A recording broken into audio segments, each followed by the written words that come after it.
Hello, Happy Sunday. Also bei uns ist erst Samstag. Wenn das Video online geht, ist schon Sonntag. Mein Mann ist gerade dabei, hier den Garten so ein bisschen dolle fit zu machen.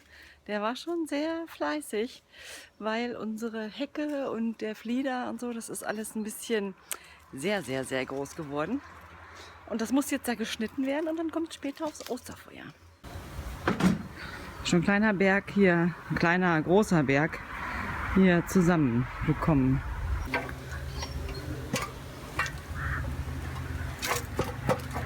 Halt nicht von der Leiter. Ja.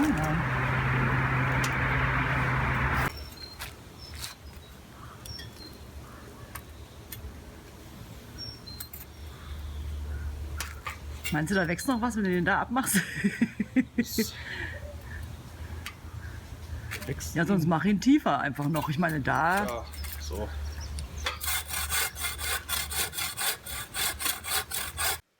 Oh, Sonne ist hier. Ich wollte euch noch was erzählen. Wir haben heute Morgen Urlaub gebucht, tatsächlich. Und zwar St. Peter-Ording. Ich werde euch jetzt natürlich nicht erzählen, wann, wobei die Kinder sind zu Hause, also einbrechen geht hier sowieso nicht. Auf jeden Fall St. Peter-Ording. Da haben uns über die Jahre immer alle von abgeraten. Also, ja, da ist nichts los und so. Wie bescheuert sieht das denn aus hier? Weil alle mal gesagt haben, ja, da ist doch nichts los und mit Kindern könnt ihr da nicht hinfahren und wenn du Pech hast, dann ist nie Wasser da, da musst du mal Kilometer mal zum Wasser laufen und so. Ja, das mag ja sein, aber wir wollten einfach gerne mal wieder. Ich war als Kind mal irgendwann da für einen Tag oder zwei oder so, ich weiß gar nicht mehr genau. Und ich weiß nur, dass ich es total cool fand und mein Mann war da überhaupt noch gar nicht in der Ecke. Da ist natürlich auch nichts. Also da ist halt viel Wasser und viel Watt. Und also Wasser, wenn man Glück hat. Wir haben jetzt allerdings unsere Buchungszeit so ausgesucht, dass wir dann auch möglichst tagsüber auch Wasser da haben. Sollte es sonniges Wetter sein, dass man dann auch baden kann. Aber die Strände sind ja extrem breit und wir sind natürlich jetzt keine Wassersportler und keine Strandsportler. Und wir werden da sicherlich auch die Gegend ein bisschen erkunden. Aber wie gesagt, viel ist da nicht so in ganz Norddeutschland, ne? Aber ich freue mich schon. Also es ist eine gute Aussicht, Anfang März zu wissen, wo man im Sommer Urlaub machen wird. Das ist doch total cool. Mit dem neuen Wohnwagen. Ja. Und jetzt versuche ich mein Video... Das ist echt doof hier, ne? Ah, so. Jetzt viel besser. Jetzt versuche ich mein Video weiter hochzuladen. Das hatte irgendwie heute Morgen nicht funktioniert. Also wenn der Vlog morgen nicht online ist. Das ist jetzt eh eine Woche später, ne? Also, wenn der Vlog am letzten Sonntag nicht pünktlich online war, dann liegt das daran, dass YouTube irgendwie rumspackt. Das hatte ich überhaupt noch nie, dass ich irgendwie nicht hochladen konnte. Keine Ahnung. Naja, probiere ich halt weiter. Guten Morgen, es ist Montag inzwischen. Ich bin im Nagelstudio, weil ich meine Nägel machen muss. Wie man sieht, sind die schon echt weit raus. Ja, ist einfach nötig, ne? Muss jetzt gemacht werden. Ich habe jetzt ein bisschen Zeit. Ich hoffe, ich schaffe das auch mit Design. Wobei rechte Hand wird ja immer nicht so aufwendig. Ne? Also ich muss jetzt mal Gas geben. So, eine Stunde fertig. Eine Stunde später. Die Basis ist erstmal gemacht, noch ein bisschen staubig, aber zumindest schon mal erstmal nachgefüllt. Jetzt muss ich aber erstmal frühstücken.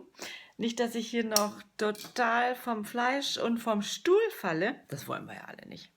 Vorher muss ich noch ein Telefongespräch führen mit dem Finanzamt. Ich habe vorhin schon mal versucht, da anzurufen, aber wahrscheinlich war die Gutste da gerade zu Tisch. Also 9:30. Jetzt versuche ich es nochmal. Oh, ich hasse solche, also mit Versicherung telefonieren habe ich kein Problem. Versicherung finde ich nur schwierig. Mit dem Finanzamt telefonieren, das ist so unangenehm. Oh. Ich hoffe ja, dass die zu mir sagt, ach, so ist das, na dann, alles klar, schmeißen Sie die Unterlagen weg, hat sich erledigt. Das wäre ein Traum. Das wird nicht passieren. Die wird zu mir sagen, ja, ich weiß, das macht aber nichts, füllen Sie das mal trotzdem alles aus, das schadet ja nicht. Und das wollte ich jetzt eigentlich nicht. Ich werde euch berichten, was dabei rausgekommen ist, wenn ich denn die Gutste erreicht habe. Und Essen. Was habe ich gesagt? Nein, wir können das nicht so unter einer Nummer, weil dieses ist ja so ganz anders als jenes und da müssten Sie bitte. Ja, selbstverständlich, natürlich, kein Problem. Ich wollte nur noch mal nachfragen, ob da eventuell ein Irrtum vorliegt. Ja. Ja gut, dann muss ich das halt machen, ne? Was soll's? Jetzt muss ich erst mal frühstücken.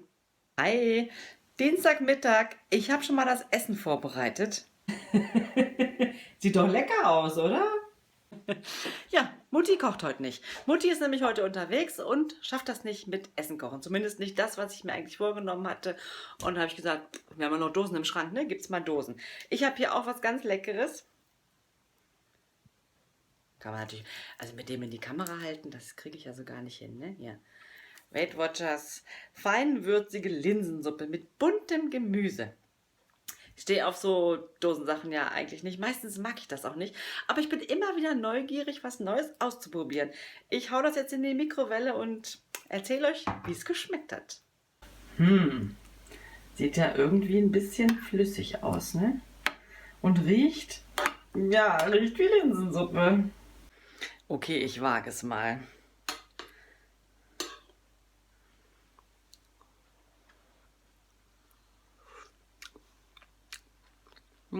Dolle salzig.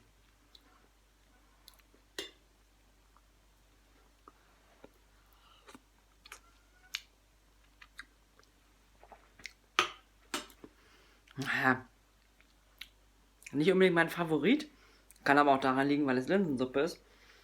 Dolle salzig. Ansonsten die Linsen ziemlich weich. Die ganze Suppe ziemlich flüssig. Aber ich esse noch ein Brot dazu. Also eine Scheibe einfach. Und ich denke, das wird mich für heute Mittag satt machen. Ja, muss reichen. So, ich bin gerade im Rossmann und ich wollte jetzt mal so einen richtig schönen Shopping-Trip machen mit euch hier. Und wollte euch mal mitnehmen, wollte euch mal zeigen, was es hier Tolles gibt. Und, was ist?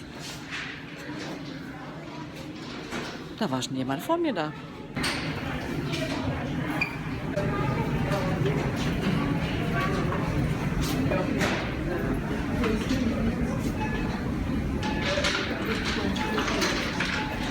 Also das finde ich echt mega verschärft. So ein Rossmann mit total leeren Regalen. Die machen ja irgendwie Ausverkauf. Ich weiß nicht, ob die zumachen oder ob die nur umziehen, keine Ahnung. Aber das ist echt der Hit hier. Also alles 50%. Was haben wir noch? Babynahrung. Wirklich, die Regale sind ohne Scheiß komplett leer. Hier. Was haben, oh, hier Garn haben wir auch noch. Brauchen wir noch Garn? 50%. Aber das ist hier dieses Venco-Garn. Das ist scheiße, kaufe ich nicht. Also wir haben jetzt in den Resten nichts gefunden. Aber es ist so cool.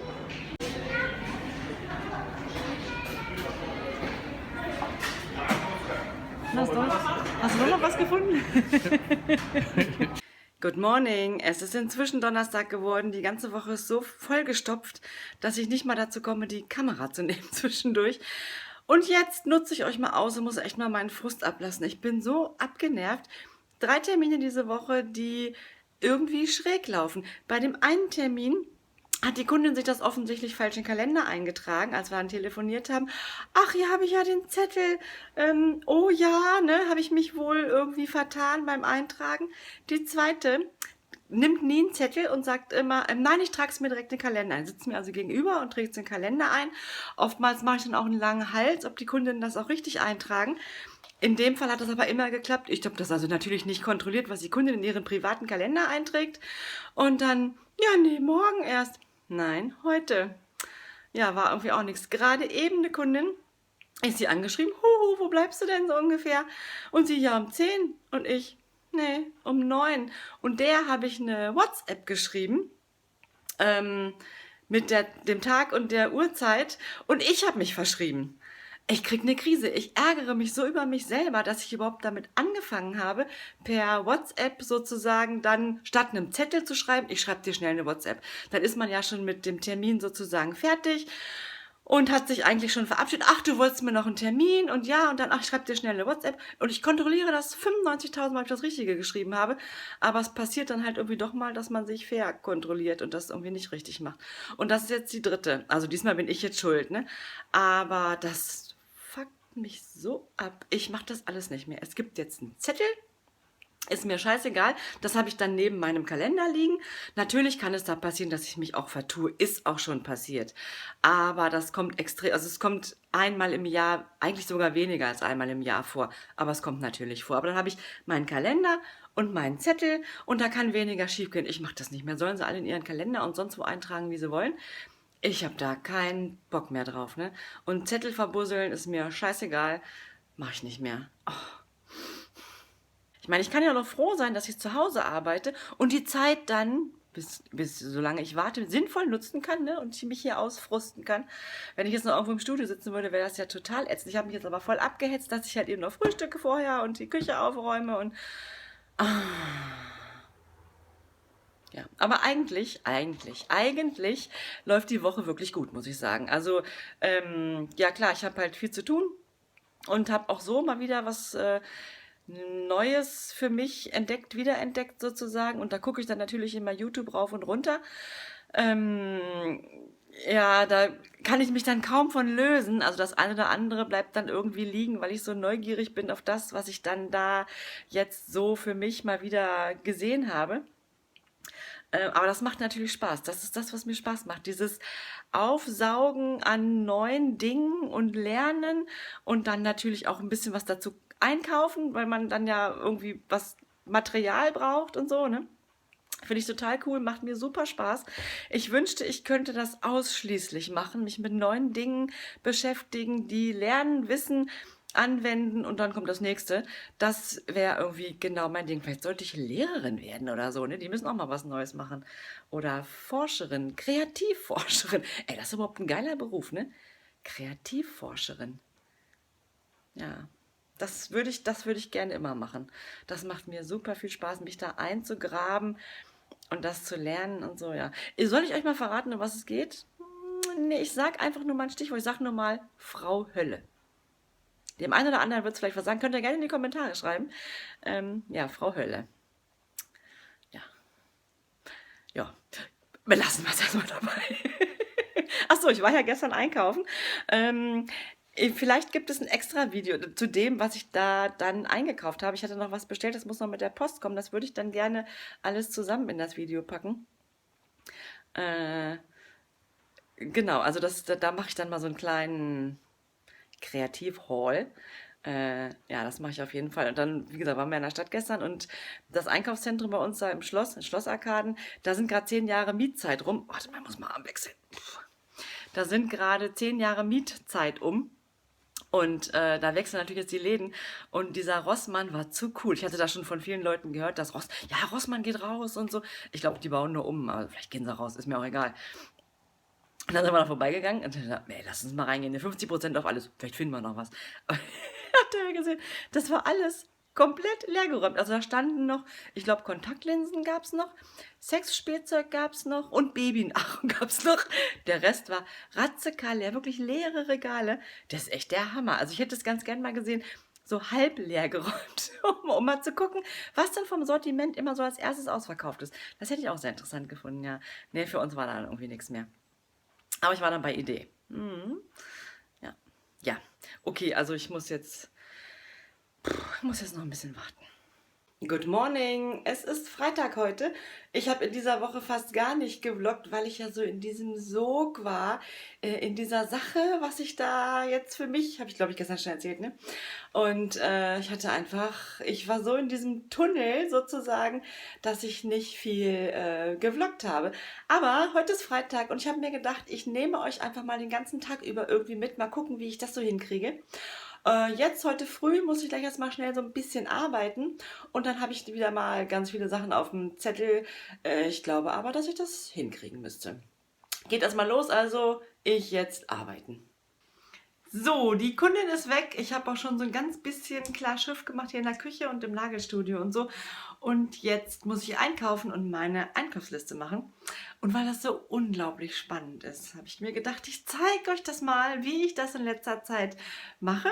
Letzte Woche habe ich das nicht gemacht und bin einfach nur so auf doofen Dunst einkaufen gegangen. Und es ist genau das passiert wie immer. Man vergisst die Hälfte. Also ich zeige euch das mal. Ich kann mir gut vorstellen, dass das jetzt echt ein bisschen krank rüberkommt, aber ich habe mir irgendwann mal die Mühe gemacht und bin bei uns durch den Laden gegangen, bin die Gänge praktisch abgegangen. Also man kennt es, wenn man da dauernd ist, kennt man sich ja sowieso aus. Und habe mir aufgeschrieben, was in welchem Gang wir oft kaufen, ne? Also ne, an den Getränken, Brot, Kuchen, Obst, Gemüse, Joghurt, Käse. Also nicht unbedingt die Sachen, die wir ständig kaufen, sondern auch die Sachen, die ich ständig vergesse. Und das ist sozusagen mein Laufzettel, an dem ich mich orientiere, wenn ich gucke, was brauchen wir denn alles? Und im Grunde genommen ist dann mein Einkaufszettel sogar schon so in Laufrichtung. Ne? Also ich weiß ja genau, ich gehe immer so rum und dann nehme ich den Gang und dann den Gang und den. Und mein Einkaufszettel, der folgt dann sozusagen meiner Laufrichtung.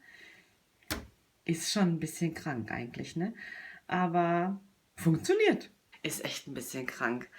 Aber ich hatte halt irgendwie Bock dazu, das so ein bisschen zu optimieren, weil ich immer mit meiner Liste, ne, ganz normaler Zettel irgendwie einkaufen war. Entweder habe ich Sachen vergessen, die auf dem Zettel standen, weil ich sie da irgendwie überlesen habe. Oder ich komme nach Hause, mache den Kühlschrank auf und denke, ah scheiße, kein Frischkäse gekauft. Oder keine Eier gekauft oder so. Also voll doof. Man hat ja immer so Sachen, die man ständig braucht. Und ja, ich bin echt ein bisschen, ja, naja. Ich mache jedenfalls meine Einkaufsliste jetzt fertig. Ach so, da hinten kann man schön sehen, ich brauche unbedingt einen Schreibtisch, ne? Das wird immer mehr hier. Irgendwann kann man hier an dem Tisch nicht mehr essen, weil die Mutti da alles vollgekramt hat. Weitermachen. Kleine Planänderung. Der Kühlschrank ist gerade so schön leer. Da werde ich den gleich noch mal schnell hier ausfeudeln, ne? Das ist ja immer eine Gelegenheit, die muss man nutzen. Weil normalerweise ist der Kühlschrank immer voll. Also unserer jedenfalls. Das muss er ja auch, ne? Bei 2 großen Jungs kann man sich das nicht erlauben, wenn der Kühlschrank leer ist. Und darum ist das immer etwas schwierig, aber so vorm Einkaufen macht es natürlich am meisten Sinn, hier einmal schnell durchzuwuscheln. Das mache ich jetzt nochmal schnell und dann mache ich mit der Einkaufsliste weiter. Und dann ist mir eingefallen, ich habe natürlich mal wieder heute meinen Plan gar nicht eingehalten. Als erstes hätte ich mir überlegen müssen, was wollen wir denn nächste Woche essen? Das mache ich jetzt nach meiner Einkaufsliste und füge dann die Sachen, die ich dann dazu brauche, noch ein. Habe ich euch eigentlich schon mal erzählt, dass wir eine Frühstücksbrotbox, Schmierbox haben? Ist jetzt die passende Gelegenheit, das mal zu zeigen. Und zwar ist das hier. Also in dieser Box ist immer alles drin, was an Wurst und Käse und wie auch immer geöffnet ist, was sozusagen als nächstes weg muss. Das heißt, man nimmt sich die Box, stellt die hier neben das Brettchen, nimmt sein Brot hier raus, schneidet das ab und kann praktisch dann erstmal die Sachen aufbrauchen, die hier drin sind. Wenn fertig, Kühlschrank. Ich bin so praktisch. So, da können wir jetzt mal ein schönes kleines Vorher-Nachher machen. Hier ist noch mein Quark drin, den ich nachher essen werde. So sieht das jetzt aus. Da unten das Gemüse. Hier in der Tür noch ein bisschen Eier und natürlich den üblichen Soßen, Tüdelüt-Kram. Wir machen da mal ein schönes Vorher-Nachher draus. Ihr werdet euch umgucken. Das ist manchmal echt eine schwierige Geburt. Also wir haben jetzt Montag Nudeln mit Käsesoße, Dienstag Ochsenschwanzsuppe. Hat sich das große Kind gewünscht, hat er mal bei einem Freund gegessen, hat er gesagt, finde ich lecker, will ich auch, meinetwegen. Mittwoch gibt es nichts Gekochtes, weil ich lange arbeite und dann gleich wieder zum Nachmittag verabredet bin. Das heißt, süßes Tag, die Kinder essen Cornflakes, also so teure, ne? Also nicht nur irgendwas, was jetzt gerade so da ist, sondern so richtige Kellogg's Cornflakes, irgendwie Lions oder irgend so ein Gedönse. Gibt es alle paar Wochen mal, wenn ich so gar keine Zeit habe zum Kochen, gibt es mal Cornflakes mittags. Die freuen sich. Donnerstag Ofengemüse mit Hähnchen und Freitag Pilzpfanne. Und am Wochenende, jetzt Samstag oder Sonntag, wahrscheinlich Sonntag, gibt es Lasagne. Das klingt nach einem Plan, ne? Kommt jetzt auf die Einkaufsliste. So, dann, nachdem es inzwischen 10:30 ist, geht's jetzt mal los. Wollt ihr mit zum Einkaufen? Nee, wa? Ist zu aufregend, ne? So sieht das jetzt aus. Wobei ich finde, es geht eigentlich noch. Also ich musste kein Tetris spielen, das ist schon mal gut. Ich habe auch wenig Fleisch eingekauft und auch wenig Gemüse, muss ich sagen. Weil einfach jetzt noch nicht so, ich weiß jetzt gar nicht mehr genau, was ich da jetzt eingeplant hatte, aber zumindest brauche ich jetzt für die nächsten Tage nicht so viel Gemüse. Gemüse kaufe ich nicht so gerne irgendwie Wochen im Voraus, das macht ja irgendwie keinen Sinn. Jetzt ist es kurz nach 11:30 und ich werde erstmal frühstücken. So, ich habe gefrühstückt, nebenbei natürlich ein bisschen YouTube geguckt, bin ein wenig hängen geblieben. Entschuldigung. Ich bin ein wenig hängen geblieben bei Kreativ und Happy. Ich hoffe, die macht nicht noch mehr Videos, sonst muss ich noch mehr Sachen neu ausprobieren. Also, ja. Und jetzt bin ich gnadenlos faul. Und ich habe ganz normal gefrühstückt, aber ich fühle mich so vollgestopft irgendwie. Und auf meinem Plan steht jetzt Bad putzen. Alter, habe ich da jetzt eine Lust zu? Oh. Ich stelle mir jetzt einfach einen Timer auf 15 Minuten, renne ins Bad, putze das da in einer Turbogeschwindigkeit und dann in das andere Bad und putze das auch in der Turbogeschwindigkeit und dann kann ich mir vielleicht noch mal ein Päuschen. Nein, ich habe natürlich noch andere Sachen auf dem Zettel hier. Ähm, okay, auf die Plätze, fertig, los! So, kurz nach 12:30, 5 Lappen und 2 Müllbeutel später, alle im Badezimmer sauber. Wir haben ja 4. Badezimmer würde ich es nicht nennen, sondern Toiletten. Und 3 davon mache ich natürlich. Das im Keller, das ist das Männerklo. Da kümmere ich mich überhaupt nicht drum. Das ist auch so im Keller, da wo auch die Heizung ist und so, das ist irgendwie auch ein bisschen eklig. Und ich nicht, das ist das Männerklo.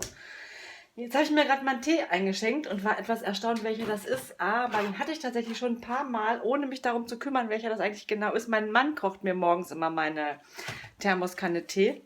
Aber ich wollte mal eine ganz klare Empfehlung aussprechen. Und zwar hier Persischer Basar, Kaktusfeige Zimt. Mega lecker. Ich trinke ja Tee immer gerne mit einem Schluck Milch. Und bei den Früchtetees geht das natürlich nicht, ne? Weil die Milch dann ja anfängt zu krisseln.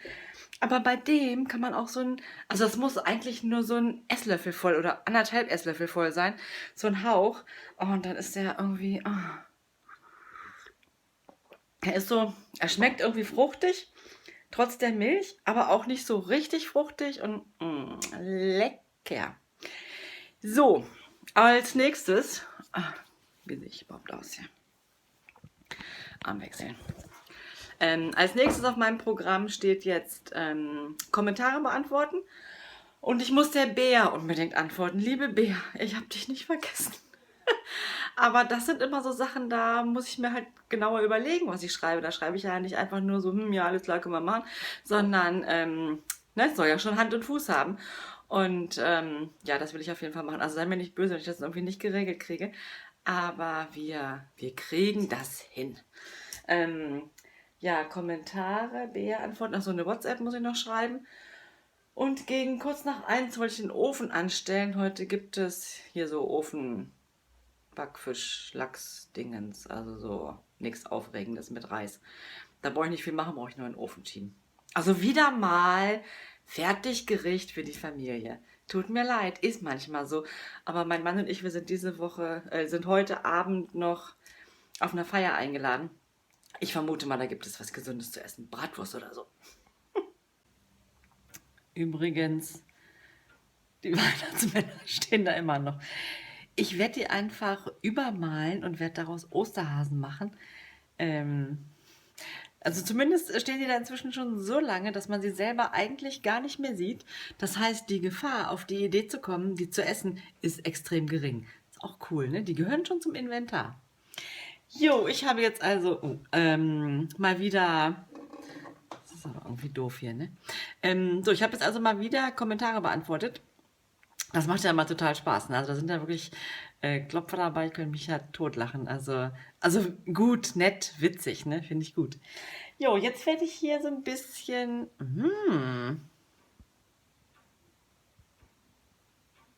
Bildschirmsperre, damit nicht immer, ne, Licht und so.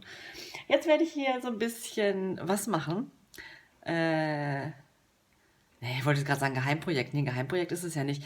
Das Neue, das, was mich so eingesogen hat. Will ich das jetzt schon zeigen? Wollte ich ja eigentlich nicht, ne? Also meine Lieferung kommt tatsächlich morgen und dann will ich dieses Video dazu machen, sozusagen dieses Einsteiger, wie es mich gepackt hat und was ich jetzt und so. Nö, mache ich nicht, zeige ich jetzt nicht. Ich sitze jetzt jedenfalls hier und mache das ein bisschen. Und ich zeig's euch nicht. So, Edge. Ich habe jetzt das geschafft, was ich wollte, auch wenn es natürlich viel länger gedauert hat, weil ich mal wieder viel zu pingelig bin. Äh, Übrigens, wenn ihr mich bei Instagram findet, sucht, verfolgt, wie auch immer, ähm, dann könnt ihr da schon eher was von sehen. Also jetzt nicht heute, aber vielleicht Anfang der Woche oder so. Mal gucken. So, mit dem allerletzten Rest Tageslicht, der Mond ist schon aufgegangen, beende ich jetzt nochmal diesen Vlog. Wir sind heute Abend auf einer Willkommens, keine Ahnung was, Mehrfachfeier. Deswegen auch hier mein Fleece-Pulli, den ich übrigens selber gemacht habe, wollte ich nur mal sagen. Ist zwar schon ein bisschen her, aber also nichts mit kleine Schwarzes und so, ne, große Schwarzes. Ja, okay, wir sehen uns nächste Woche. Lasst es euch gut gehen, lasst euch nicht ärgern. Ich wünsche euch was, wir sehen uns. Macht's gut. Tschüss.